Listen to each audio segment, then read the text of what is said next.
let's start with Brazil. So I'll give you a little bit of feedback on Brazil, as in, or not feedback, I'll give you some reference. I've used feedback twice incorrectly already. I'll give you some reference on what was going on with me in my life when I hit Brazil. So you got to imagine, I've been traveling for about 4 months in Latin America. A lot of that was, whoopsie-daisy. A lot of that was pretty party heavy. So I'm about 24, 25 years old at this stage. So I'm in my absolute party prime. And to be honest, like, my party prime was good. I've been pretty good at a few things in my life. I was all right at footy. I'm okay at weightlifting, pretty good. I'm all right at doing business. I think I'm pretty good at business. I was definitely well above average at partying. I wasn't the best. I know some of my mates are better than me, and they're still going really strong, and good on them. But you got to imagine, so I'm 24 years old, and I'm traveling through Latin America. In my travels in Latin America, you're probably, at 24 years old, you're probably on the booze every, let's say, once every couple of nights, maybe a few stretches where you'll drink every night for a week on end, maybe more. And most of those times, most other people, to be honest, most Australians, it's a terrible thing, but most Australians will go over to South America, and people from all nations, really, they'll go over to South America and they'll just try and plunder as much cocaine, and just literally, like, they'll try and turn Tony Montana, and it's pretty interesting to see. But, I kind of got sucked into that a little bit. Not sucked into. I was, that's probably the wrong term. I was very, very happy to do it, but just took it out of me. So you can imagine me. I started off at about 83 kilograms when I was traveling this trip. So I'm about 85 kilos now. The heaviest I've been is 88. So I'm my size, but a little bit skinnier, a little bit leaner, maybe not as thick around the waistline or whatever. Not that I'm fat, but I haven't really filled out. So by the time I got to Bolivia, so I went from Mexico all the way down through Central and South America, sailed from Panama to Colombia, which is a fucking wild story what happened there. And then basically got to Bolivia. And by the time I got to Bolivia, I'd lost 8 kilograms. So you can imagine me, I've gone from 82 kilograms and I've gone down to 74. So I'm already feeling a little bit worse for wear. I'm not super vain, but I'm not vain at all. I don't, it's not something that I'm super, what would you say? It's not that I don't pay any attention to how I look, or it's not that I don't think about it, but I'm not super, super vain. But you can imagine losing 8 kilograms for a guy who's not an overweight guy is not great. You don't feel awesome about yourself, and your body is just starting to shut down, So I've probably drunk 4 months. I've probably drunk 120 nights in 4 months. I've probably drunk 100 of them. Something like that, like a lot of them, and a lot of cocaine. But by this stage, I'd stopped taking drugs.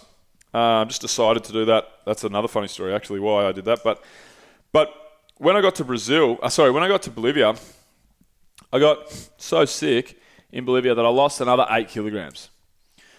So you can imagine me, 82 kilograms, healthy dude, some definition on the body, looking fit, looking active, looking good, really, like looking, pretty good.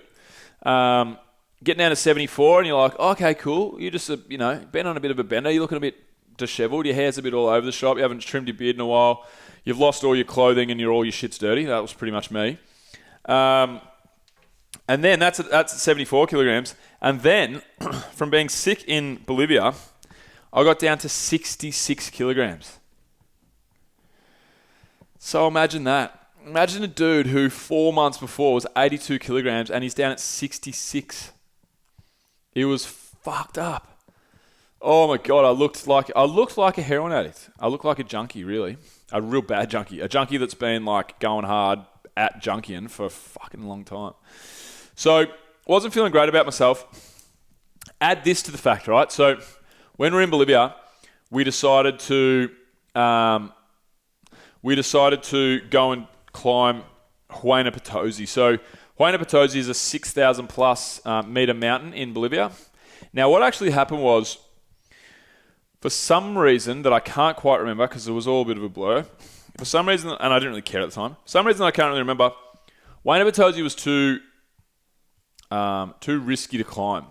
So effectively, what they do is, instead of taking you to Wayne Potosi, which was a 3-day climb, they took us to the sister mountain, which was a 2-day climb, and it was 6,000 metres above sea level, just a bit more, 6'4", I think. Wayne Potosi might have been 6'5", something like that. And basically, you go and you climb the sister mountain. So that's what I did. Roisey got sick. I was with my mate Roisey. He couldn't do it because he got altitude sickness and was throwing up. And then it was just me, a couple other gentlemen, a dude named Smooth, who we nicknamed Smooth because every time it was his shout at the bar, he would sneak off and he'd be talking to girls, and then a couple other guys. So I'm not going to go into the story of this trek, but what happened on this trek was it was a total whiteout, but the sun was pumping, but it was a total whiteout. So I decided everyone was throwing around zinc and sunscreen and so forth, and I was like, no, I'm cool, guys. It's a white. You can't even see the sun. And me not being super switched on when it comes to snow and so forth, didn't know that you've got just as much chance of getting burnt if it's a whiteout as you do pretty much if it's full sun. So anyway, fast forward a week, I'm back in La Paz in Bolivia. I'm 66 kilograms, and my whole entire face, from the top of my forehead to my Adam's apple, had peeled not once, but twice. I looked like the fucking Red Skull from Captain America. So put yourself in my shoes. 16 kilograms down. In Bolivia, I vomited and shat at the same time. That's a first. Not a world first. I'm sure it's been done before, but for me it was a first. Luckily, the toilet was in basically like a janitor's closet where you could wash your hands and shit at the same time. And I was lucky enough to be able to push my face far enough across that I could throw up and shit at the same time. So imagine that. Vomiting, shitting at the same time, 16 kilograms down the drain, sleeping with a nappy that I made for myself. I fashioned up a nappy that I would shove up my butt crack because I was basically weeping. Fuck. I should probably just pump the brakes on this story. But anyway, so and now Red Skull Captain America style. So suffice to say, I was fucking over it and I was going to go home. What happened then was, I thought to myself, right, if I stay in this current situation, so I was sick for 4 weeks, lost that extra 8 kilograms, like I said. If I stay in this current situation, I'm going home. If nothing changes in 2 weeks' time, I'm going home. I can't do this, So basically what I did was, my mate Roisey was like, hey dude, what do you want to do? Where do you want to go after this? Because we had no plans. He said, I'm going to go down to Brazil, to this, wherever it was. I forget where he was going. And I'm going to catch up with Breno and Julia, a couple of friends that we'd made from Melbourne. Shout out Breno, shout out Julia. And I'm also going to chase this chick. She's down there, so I'm going to try and hang out with her. And I knew that if I went down there, I'd be partying a fair bit. I'd be having to hang around with people when I felt like shit. And I was like, you know what? You go do that. We'll split. You go do that. I'll catch up with you in 5 days. I'm going straight to Rio, and I'm going to sit on the beach and do fuck all. I'm going to eat fruit, drink acai, and surf if I can. So, because I had my board. I had a surfboard with me at the time. So, that was the plan. All right, cool. And this is my last ditch attempt. I was like, right, if I can't get well here, then I'm just going home. If I'm in the same position in 2 weeks' time, I'm going home. So, when I got to Brazil, I actually landed and I had not only the weight of this has to make me feel better, I have to get well in this country, or I'm letting go of, I'm getting rid of the last 2 or 3 months of this trip that I've planned my whole life for, or planned the last 2 years for. Not only did it have that, I also had the highest expectations of Brazil out of anywhere I've ever travelled. Rio de Janeiro, Ipanema Beach, Iguazu Falls, the partying, the culture, the happiness, Carnival. We were rolling into Carnival. So I'm going to fast forward. Okay, so I'm going to fast forward 2 weeks. And not only had I become 100% well and put most of the weight back on, the 8 kilos, not the 16 kilos, Brazil had also blown every expectation that I've ever had out of the water, which I thought was truly impossible at the time. So that was a pointless story, but a story nonetheless. Now I can tell you about Brazil. So Brazil made me better. One of my favourite things in Brazil was a place called Lapa.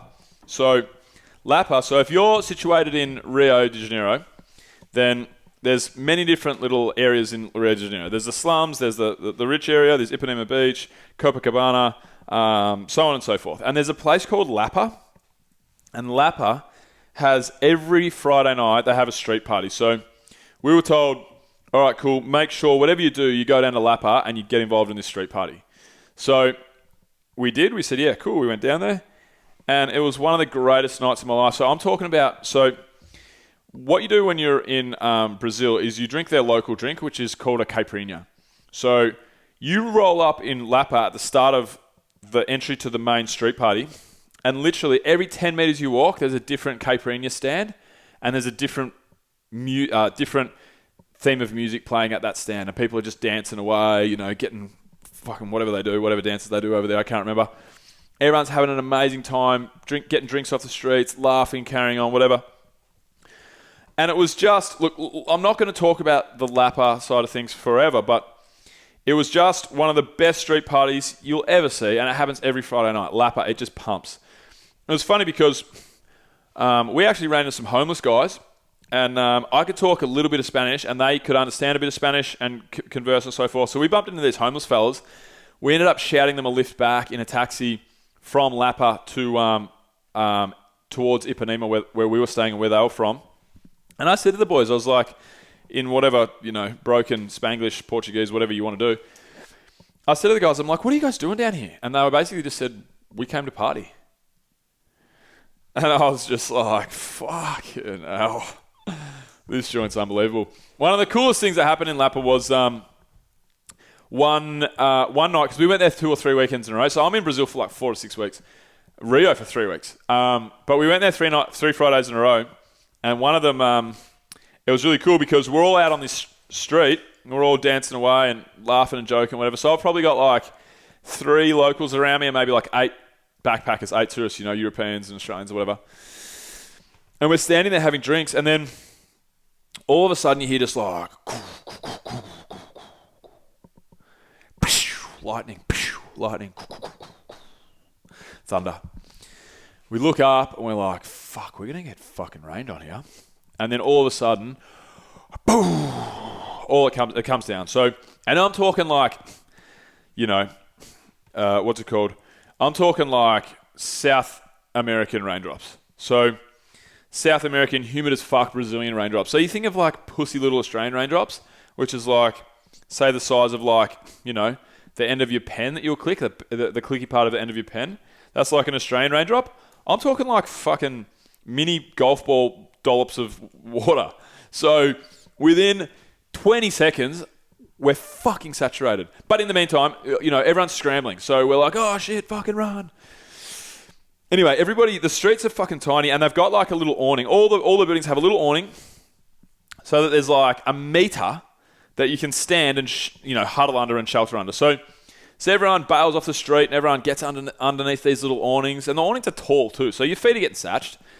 Anyway, we're standing there having our drinks under these awnings or whatever. And then I'm going to claim that it was me and Royzy that did it. But this could be a lie because I don't really remember. So anyway, we're 65% saturated. So we're not absolutely soaked from head to toe, but we're 65% of the way there. And you know what? It was like, why are we fucking standing huddled under these stupid awnings when we're not getting out of here dry? Like, no matter what we do, we're going home saturated. So me and Rosie looked at each other, and there was only one thing that made sense. We were like, embrace it. So we walked straight out in the middle of the street and just stood there and just drank. And I'm talking torrential downpour thunderstorm style. And then sure enough, like 2 or 3 more people came and joined us. 5 people more, 10 people more, and then the whole street came and rejoined, and everyone was just dancing in the street, dancing in the rain. It was the fucking sickest thing that you'll nearly ever see. It was really sick. So check out Lapa as a street party if you're ever in Brazil. So Lapa is in it's a little sub area, I guess, of Rio de Janeiro. So Really awesome. So in between, say for example, so we're in Rio right now. We went to a place called Ia Grande. Ia Grande. It's for you guys that can't really understand how Portuguese is written and therefore pronounced. It's Ilhagrande. But in Portuguese, it's Ia Grande. I'm pretty sure it's pretty good. Anyway, so Ia Grande is amazing. Did some really cool stuff there. Spent a day with a chick out there, actually, a German girl, on a secluded beach. I'm talking like that you've seen in movies. Hundreds and hundreds and hundreds of meters, just me and her, like fooling around out in the water, like fucking all that kind of business, whatever. One of the great days.